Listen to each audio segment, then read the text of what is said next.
How heavy is a bundle of copper wires? If you take it to the recycling station, you'll get 10 days of detention. If you take it to the police station, you'll face 3 years in prison.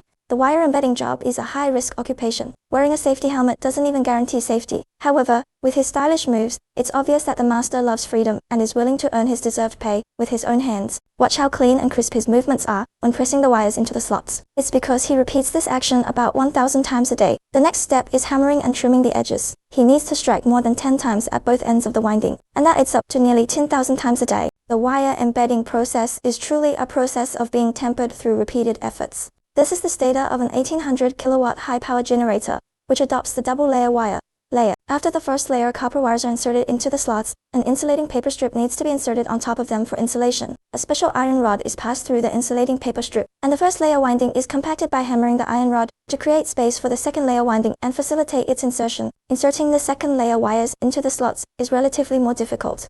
A special sliding knife is required to press the copper wires into the slots. Then, a paper cutting knife is used to remove the excess slot paper. This is a technical task. You need to cut at a 45-degree angle, close to the slot surface, to ensure a clean cut without damaging the copper wires. The cut-off paper should be recycled. After the slots are trimmed, a long-handled U-shaped scriber is used to open the slots. A special slot wedge for the generator stator is inserted into the top of the slot to seal the slot opening, compact the slot wires, and prevent the windings from moving. This is the key to determining the service life of the stator. Subsequently, a top measuring tool is used to adjust the wedge heads to make the lengths at both ends uniform and neat. This reflects the aesthetic pursuit of craftsmen. Finally, a large piece of the outgoing wires are neatly arranged and placed into the inner cavity of the stator, and then it can be sent for the next wiring process. It's not over yet.